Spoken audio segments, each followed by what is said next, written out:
Hi everyone, so see this question जो कि ऊपर पूछा गया है 9 नंबर पे, ये 2025 में पूछा था बेसिकली सीबीएसई ने 12th क्लास के बोर्ड एग्जाम हिस्ट्री में। ठीक है, तो देखिए इसमें आपको बेसिकली सूफीज दे रखे थे, ये सारे सूफीज कहाँ के हैं, चिश्ती सिलसिला के हैं, उनके रीजंस को दे रखा था और आपको बेसिकली एक करेक्टली मैच पेयर बताना था। ठीक है, तो देखिए ये आप अगर तभी कर पाते जब आपने ये वाला बॉक्स पढ़ रखा होता, ये वाला बॉक्स जो कि पेज नंबर किस पे है वो नहीं पता, बट ये भक्ति और सूफी में है, तो ये बॉक्स पढ़ रखा होता तो आप इसका आंसर कर लेते। वैसे इसका करेक्ट आंसर तो ख्वाजा कुतुबुद्दीन बख्तियार एकाकी होगा।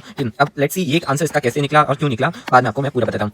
तो देखिए चिश्ती सिलसिला से अगर अपन शुरू करें तो चिश्ती सिलसिला में सबसे पहले जो सेंट्स आते हैं वो कौन होते हैं, मोइनुद्दीन चिश्ती होते हैं। मोइनुद्दीन चिश्ती आपकी सबसे वन ऑफ द फेमस और सबसे फर्स्ट सेंट होते हैं जो चिश्ती सिलसिला में बनते हैं। ठीक है, ये 1235 में मरते हैं और अजमेर में अजमेर शरीफ इनकी दरगाह है। अब देखिए मोइनुद्दीन चिश्ती से एक और इंपॉर्टेंट फैक्ट मैं आपको कवर करवाना चाहता हूँ, वो इज दैट कि चिश्ती सिलसिला में सलीम चिश्ती जी का नाम आता है। सलीम चिश्ती जी हैं, उनका दरगाह है जो कि कहाँ पे आपके भरतपुर में है, या फिर आप बोल सकते हो फतेहपुर सीकरी जिसका नाम दे रखा है वही, जिसको अकबर ने कंस्ट्रक्ट करवा रखा है। वहाँ पे सबसे पहले मोहम्मद बिन तुगलक विजिट करता है, फिर घियासुद्दीन खिलजी विजिट करता है और फिर सबसे जाके लास्ट में अकबर विजिट करता है, वो 14 टाइम्स। ठीक है, तो मोइनुद्दीन चिश्ती के ही वो एज अ बोल सकते स्टूडेंट थे। मोइनुद्दीन चिश्ती का नाम गरीब नवाज भी होता है जिसे लोग चढ़ते थे, और मुनीस अलवरा भी होता है। मुनीस अलवरा इनको किसने नाम दिया, जहानरा ने नाम दिया। जहानरा कौन थी बेसिकली, आपको ये पूछे तो शाहजहां की बेटी का नाम जहानरा था। ठीक है, तो इतना याद रखो, ये 1235 में आमिर खुसरो भी इनके ही स्टूडेंट रहे, आमिर कृष्ण सिद्दी भी इनके स्टूडेंट थे, और फिर बाद में और भी स्टूडेंट बने, बख्तियार एकाकी, ये सब भी इनके स्टूडेंट है। ये नेक्स्ट इनके स्टूडेंट ही नेक्स्ट सेंट बनते हैं, बख्तियार एकाकी करके नाम होता है। इनकी जो दरगाह है वो दिल्ली में है और ये 1235 में मर जाते। कहते हैं कि मोइनुद्दीन चिश्ती के सारे जितने भी स्टूडेंट्स थे प्रिय वो उन्हीं के साथ मर गए थे, जैसे कि आमिर खुसरो हो गया या फिर बख्तियार एकाकी हो गया, दोनों साथ ही मरते हैं। ठीक है, फिर फरुद्दीन गंज शखर, जिनको हम क्या कहते हैं, बाबा फरीद भी कहते हैं। अब देखिए बाबा फरीद का मेंशन आपको कहाँ पे मिल जाएगा ये मैं आपको बता देता हूँ। आपको आदि ग्रंथ साहिब उसमें मिल जाएगा, गुरु अर्जुन सिंह द्वारा लिखित है